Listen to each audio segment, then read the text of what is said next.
ورنہ کوئی اس کے پیچھے کوئی اور بڑا راز نہیں دکھائی دیتا ہے کہ این اس جگہ پہ جہاں پہ لوگ تصوف کی بات کر رہے ہیں، جہاں پہ لوگ ایک قومی یکجہتی کی، جس میں ہندو مسلم ہر درجے کا مسلمان ہر درجے کا ہندو شامل ہے، اس سنگیت میں، اس عقیدے میں، اس تصوف میں، تو انہوں نے ان کو کس طرح سے اپنی رد میں لائے، اس میں وہ کامیاب نہیں ہوئے، لیکن ان کا فائدہ اٹھانے والے بہت سے، اور انٹرنیشنلی ان کا ایک استعمال کیا گیا، اور وہ استعمال جو ہے لگتے تو بظاہر یہ ہے کہ ہمیں کوئی جہاد سے کوئی مطلب نہیں ہے، لیکن اگر آپ ان کی فائن پرنٹ دیکھیے، جو کہ آپ دیکھیں گے، وہ اسرائیلی، ان کے اسرائیل میں بھی بیسز ہیں، آفیسز ہیں، اسرائیل ان کو شے دیتا ہے۔ کون لوگ ہیں یہ جن کو مسلمان تنظیم ہے جن کو اسرائیل شے دیتا ہے؟ یقیناً ان کا کوئی فلسطینیوں کے ساتھ ہمدردی نہیں ہے، یقیناً ان لوگوں کے ساتھ بھی ہمدردی نہیں ہے جو فلسطینیوں کے ساتھ ہیں، کیونکہ اسرائیل نہیں مدد کرتا ان کی، اسرائیل ان کو نہیں پالتا۔ تو یہ کون لوگ ہیں یہ جو انٹرنیشنلی ان کے امریکہ میں بھی آفیسز ہیں، امریکہ میں، یورپ، برمنگھم کے پاس، تو کیوں ان کو دودھ پلایا جا رہا ہے؟ یہ کیا چاہتے ہیں؟ تو ان کا کام آپ کو دیکھیں گے کہ آئیسس میں دکھائی دے گا۔ یہ خود کہتے ہیں کہ ہم جہاد کے خلاف ہیں، لیکن فائن پرنٹ یہ کہتی ہے اگر ہم کو تبلیغ کی اجازت، یعنی اپنی پریچ کرنے کی اجازت ملتی ہے تو ہم صرف مسلمانوں میں کام کرتے ہیں، لیکن اگر وہ اجازت نہیں ملتی ہے تو پھر ہم جہاد کے لیے مجبور ہو جاتے ہیں۔ یہ وہ خطہ ہے جس نے سیریا کو اور عراق کو تباہ کرنے کی پوری مہم چھیڑی، جس میں کی آئیسس نے اور نصرہ اور تمام اور اس میں تنظیمیں شامل تھیں، جو ان کے قارورے سے ملتا ہے، ان کا نظام جو ہے۔ لہذا ان کو اندرا گاندھی نے بھی ایک وقت آیا کہ جب دیکھا کہ یہ تو بڑے کام کے لوگ ہیں اور انٹرنیشنلی ان کا استعمال ہو رہا ہے، تو کہیں ایسا تو نہیں ہے کہ یہ ہمارے خلاف ہو جائیں۔ تو لوگ گئے خفیہ، 70s کی بات ہے، جب ہماری دوستی سوویت یونین سے تھی، ہم ایک پاکستان سے ایک جنگ جیت چکے تھے اور بنگلہ دیش کا وجود ہو گیا تھا۔ اس وقت اندرا گاندھی نے ایک انٹیلیجنس مشن بھیجا کہ بھئی یہ لوگ ہیں کون؟ انہوں نے جو رپورٹ کی وہ بڑی دلچسپ ہے۔ انہوں نے کہا صاحب ان سے ہمیں کوئی خطرہ نہیں ہے، بلکہ کسی ملک کو کوئی خطرہ نہیں ہے، کیونکہ یہ لوگ 6 فٹ نیچے قبر میں اور نہ جانے کتنی دور بہشت اور دوزخ کی بات کرتے ہیں، ان کا اس دنیا سے کوئی لینا دینا نہیں ہے۔ اگر آپ خدا نخواستہ گنہگار ہیں اور آپ فوت ہو گئے تو آپ کو ان کے حساب سے بچھو اور سانپ کاٹیں گے۔ ان کی دلچسپی اس میں ہے کہ آپ کو کس طرح سے بچھوؤں سے اور سانپوں سے بچایا جائے اور کس طرح آپ کو دوزخ کی آگ سے بچایا جائے، جس کا کی طریقہ غالب بھی بتا چکے ہیں، جس کا طریقہ حضرت امیر خسرو کے پاس ہے، جس کا طریقہ نظام الدین اولیاء کے پاس بھی تھا، لیکن ان سب کو کنڈم کر کے آپ آگے بڑھنا چاہتے ہیں۔ تو آپ کی نیت تھوڑی سی کہیں ڈگمگائی ہوئی ہے۔ تو یہ ہے ان کا لب لباب، یہ ہے ان کو کمار اشرف صاحب جو ہسٹورین تھے بہت بڑے، وہ کہتے تھے کہ یہ آ گئے یہ چھوٹے بھائی کا پیجامہ بڑے بھائی کا کرتا پہنے ہوئے۔ واقعہ یہ ہے کہ ہم جب علی گڑھ میں پڑھتے تھے یہ لوگ بہت ہم کو بور کرتے تھے، آئیے اخلاص لائیے، آئیے محنت کیجیے، اور جو لوگ پڑھنے لکھنے والے لوگ تھے ان کو بہت دور رکھتے تھے۔ اس کے بعد بھی ان میں ایک خوبی یہ ہے کہ یہ بہت ڈسپلن لوگ ہیں، اور یہ ڈسپلن آپ کو آر ایس ایس میں بھی ملے گا۔ یہ صبح صبح اور وہ اس کے بعد جو چیزیں ہوتی ہیں، جو ذکر ہوتا ہے، جو قرات ہوتی ہے، جو قرآن خوانی ہوتی ہے رمضان میں اور دوسرے موقعوں پہ، اس میں یہ بڑے پیش ہوتے ہیں۔ ان کا ڈسپلن جو ہے وہ قابل رشک ہے۔ یہ تو ماننا پڑے گا، لیکن اس ڈسپلن کا یہ بہت ہی خراب استعمال کر کے یہ ایک جو ریفارم لانے کی کوشش کر رہے ہیں بہت ہی ریگریسو ہے. کہنے کو تو یہ ہے کہ ہم اس طرح کا اسلام لانا چاہ رہے ہیں جس میں اتنی بڑی داڑھی ہو اور اتنا اس طرح کا لباس ہو اور اس طرح کا رکھاؤ ہو، لیکن وہی لوگ ایگزیکٹلی وہی بات کہہ رہے ہیں جو آئیسس نے کرنے کی کوشش کی، اور آخر میں وہ پھر آئل پالیٹکس میں ہی تبدیل ہو جاتی ہے. تو میں سمجھتا ہوں کہ یہ ان کے اوپر نگاہ رکھنے کی ضرورت ہے، لیکن ساتھ میں یہ بھی ہے کہ ہمارے ہندوستان کی میڈیا جس کے پاس آیوڈین کی بڑی ڈیفیشنسی ہے، اس سے کرٹنزم پیدا ہوتی ہے، اور وہ اس کو لے کے دوڑ گئے کہ یہ تو صاحب مسلمان ہے اور مسلمانوں کا تو اور مسلمان گندے ہوتے ہیں اور دیکھیے کس طرح سے رہتے ہیں. ارے بھائی آپ نے ان کو اس طرح سے رہنے پہ مجبور کیا، آپ نے ان کو گیٹوز میں بنا دیا، آپ نے ان کو غلاظت دی، آپ نے سویج سسٹم نہیں دیا. آپ چاہتے ہیں کہ آپ وہیں رہیں، نظر کے سامنے نہ آئیں، لیکن وہ ریڑھی والے پہ حملہ کی صاحب اس میں تو کرونا وائرس ہے اور یہ بیچ رہا ہے. یہ تو ایک ایک قسم کا زہر اگلا جا رہا ہے جو کرونا وائرس سے، کرونا وائرس 2002 میں نہیں تھا گجرات میں، لیکن وہ زہر آج بھی اگلا جا رہا ہے. اب اس کا بہانہ دوسرا ہو گیا. تو تبلیغی جماعت کے چکر میں ہم لوگ گویا کہ یہ نظام الدین اولیاء پہ جو پورے علاقے میں جو مصیبت آئی ہے اور سیل کر دیا گیا ہے، یہ تھوڑا سا اوور کر دیا گیا ہے اس کو.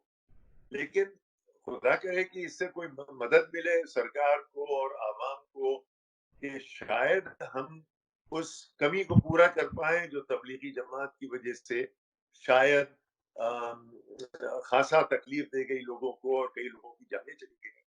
تو یہ جو ایک جہالت کا مشن ہے جس کی وجہ سے پاکستان میں لوگ پریشان ہیں. پاکستان میں بڑی شور مچ رہا ہے کہ تبلیغی جماعت پہ پابندیاں لگائی جائیں، کیونکہ یہ پھر بسد ہیں. ابھی رمضان آئے گا، اس کے بعد عید آئے گی، اس کے بعد وہ جو ایک قسم کا ہجوم ہوتا ہے اور ایک قسم کی جماعت با جماعت نماز پڑھنا، یہ سب چیزیں بڑی چل رہی ہیں. جبکہ بڑی بڑی جگہوں سے، مکہ مدینہ سے اور ایران سے اور تمام جگہوں سے جہاں پہ اسلام کا جو مرکز ہے، وہاں سے بات آ چکی ہے کہ دیکھیے صاحب آپ کوئی ایسی چیز نہ کریں جس سے کہ انسان کو انسان سے خطرہ ہو اور یہ کرونا وائرس کی زد میں نہ آ سکیں. اس کے لیے پوری کوشش کیجیے، پوری سوشل ڈسٹینسنگ آپ رکھیے.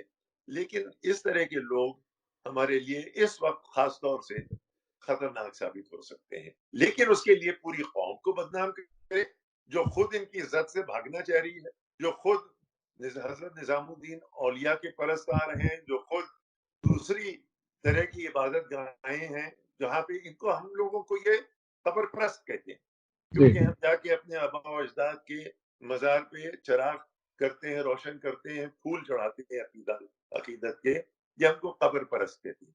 تو یہ ہم سے نفرت کرتے ہیں لوگ. تو ہم مسلمانوں سے یہ نفرت کرتے ہیں. یہ بہت زیادہ خلوص کے وہ نہیں ہے، جڑ اور پودا نہیں ہے ہمارے لیے. تو محتاط رہنے کی ضرورت ہے. اچھا جاوید صاحب، آپ نے دو باتیں کہیں کہ یہ وہی لوگ ہیں جو ISIS کا نظریہ ہے، وہی لوگ ہیں جو جن کے اسرائیل میں کنیکشنز ہیں، جن کے UK میں ہیں، USA میں ہیں. تو یہ کیا ان کو مسلمانوں کی امیج خراب کرنے کا کام دیا گیا ہے؟ یہ ان کے اس طرح سے کام آتے ہیں کہ آپ مسلمانوں کو بدنام کرنے کے لیے ایک ایلیمنٹ ایک چیز تیار رہے. آخر ان کا کیا کیا استعمال ہے اور کیا استعمال ہے؟ اور یہ بھارت میں جس طرح سے ان کو سارے مسلمانوں کی آئیڈینٹی سے جوڑ کر رکھ دیا گیا ہے، تو یہ کیا سب کو اسی طرف، جن طرف آپ نے اشارہ دیا اس طرف کنیکٹ کرنے کی کوشش ہے؟ آخر نتیجہ کیا نکلے گا؟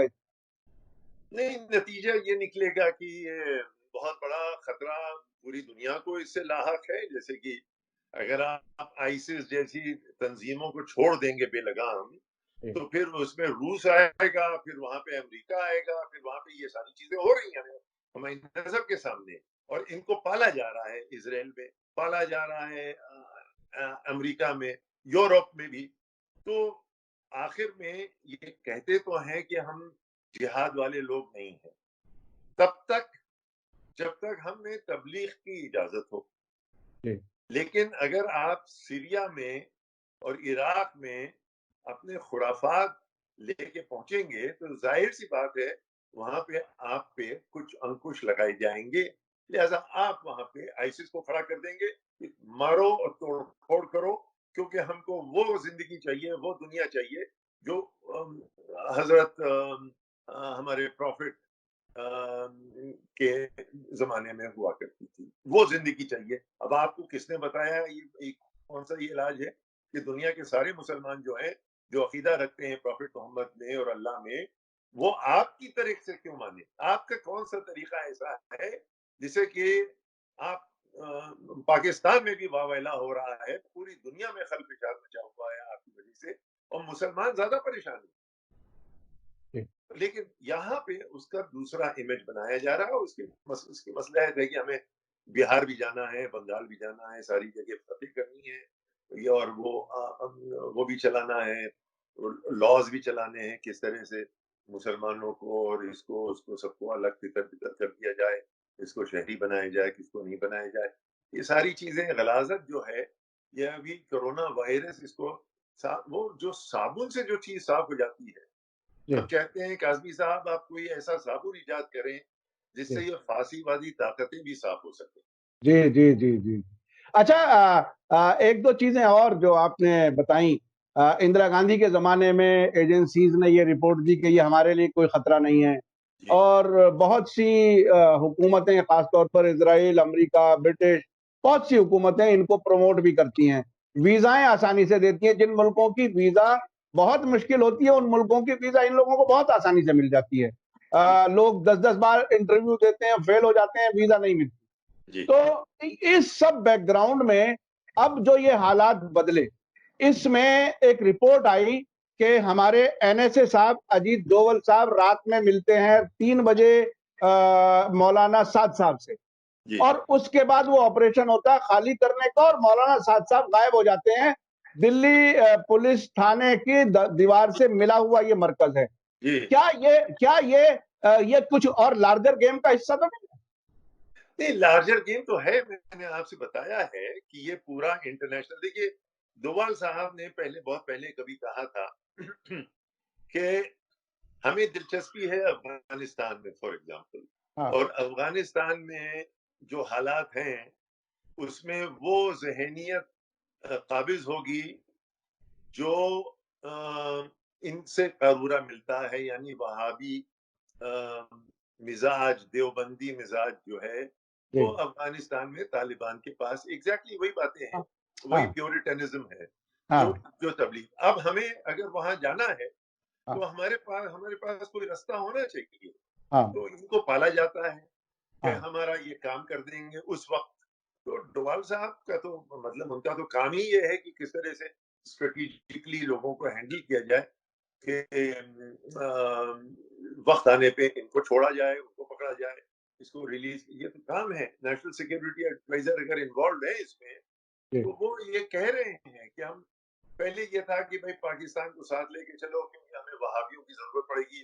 وہ کہہ رہے ہیں ہمیں پاکستان جو ہمارے اپنے وہابی خود اتنے مضبوط ہیں کہ ہم. جی آپ دیکھیں کہ مولانا فضل الرحمان جو وہاں کے سب سے بڑے ملا ہیں پاکستان میں، جنہوں نے واقعی بہت گند پھیلا رکھی ہے وہاں کے سوسائٹی میں، اس ہم باجماعت نماز پڑھیں گے اور چاہے کرونا آندھی طوفان ہے تو جب واضح ہو چکی ہے کہ اللہ کو بیچ میں نہ یا ان کی تعریف کر رہے ہیں، یہ اللہ نے بالکل آپ کو نہیں سکھایا میرے حساب سے. لیکن وہ جی وہاں پہ بالکل یہی. اب فضل الرحمان صاحب جب یہاں آتے ہیں تو ان کی عیادت کے لیے، ان سے ملنے کے لیے، ان کے پذیرائی کرنے کے لیے آپ دیکھیں گے پرائم منسٹر چاہے وہ منموہن سنگھ ہو چاہے وہ اٹل بہاری واجپئی ہو، وہ گلے ملتے ہیں.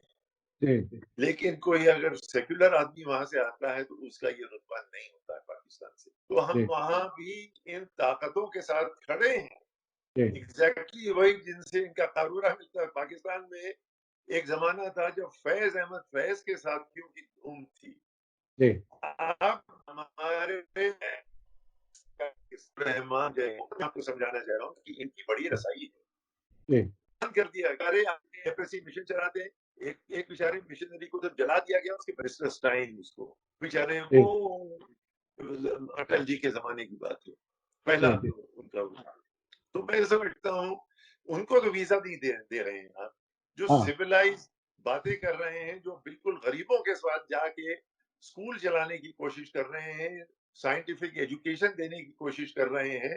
آپ کہتے نہیں تو کنورٹ کر, کوئی کنورٹ کرنے. ہم اسکول میں گئے, ان کے لامارٹینئر میں گئے, ہم لکھنؤ میں, کوئی کنورژن کی بات نہیں ہے. یہ بھی پڑھو, یہ بھی پڑھو, یہ بھی پڑھو, سائنس پڑھو. سائنس پڑھاتے ہیں وہ بھی ہے.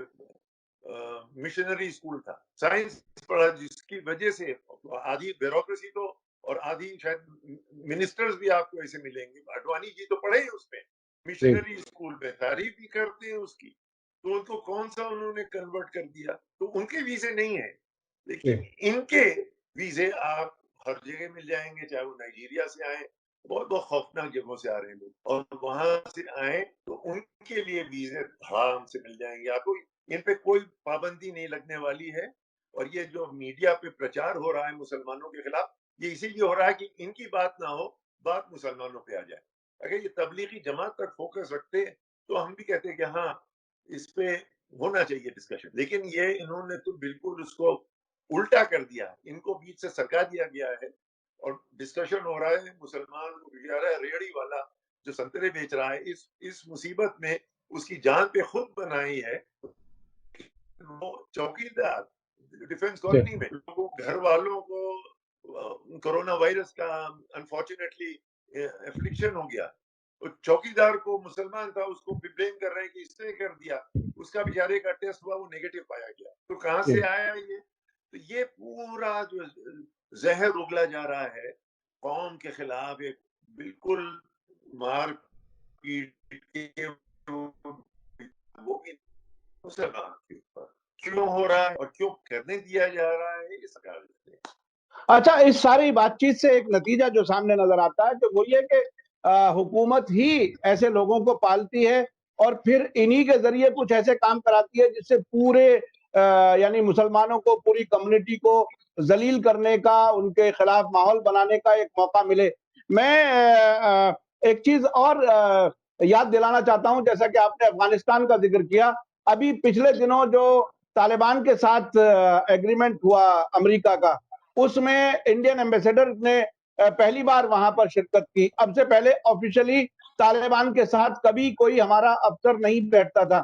تو یہ کیا وہی اسی کڑی کا ایک طرح سے جوڑنے کے انتظام کے طور پر ان کو بھی استعمال کیا جاتا رہا ہے کیا ان کے نزدیک لانے کے لیے؟ یہ بھی ہیں, اور جیسے میں نے ذکر کیا, مولانا فضل الرحمان جیسے لوگ بھی ہیں جن کا خاصا اثر ہے وہاں افغانستان میں, وہ بھی ہیں. اور یہ بھی ہیں نہیں پاکستانی, وہ ہے پارلیمنٹیرین, لیکن وہ یہاں پہ آتے ہیں تو لوگ کھڑے ہو جاتے ہیں ان کی تعظیم کے لیے. اور پرائم منسٹر تک پہلے کیا چکر ہے یہ, بغیر کلیئرنس کے تو یہ ہوتا نہیں ہے. اور کوئی شریف آدمی آنے کی کوشش روک دیے گئے. فیض احمد فیض کی بیٹیاں آیا کرتی تھی یہاں پہ, ہولی ہو, دیوالی ہو, گلے ملنے بیٹھی ہوئی ہیں, بالکل الگ تھلگ. ان کو چھوڑ دیا گیا ہے کہ نہیں اب آپ تو یہ جو لارجر الائنس, ہے یہ اسی کا حصہ ہے. اس کا مطلب امریکہ, سعودی عرب, الائنس تو ماننا پڑے گا. ہاں, ایک قسم سرکار کو ہماری ضرورت نہیں ہے, سرکار کو سرکار کو دانشوروں کی ضرورت نہیں ہے, چاہے وہ مسلمان ہو یا جو بھی ہو. ضرورت ہے اسی قسم کے عناصر جو جہالت پھیلائیں. مجھے تو یہی لگا یہ جو ان کا فارمولا ہے وہی آپ دوسری طرف دیکھیں گے. کا علاج یہ ہے, فلانی چیز پی لو تو اس کا علاج مل جائے گا.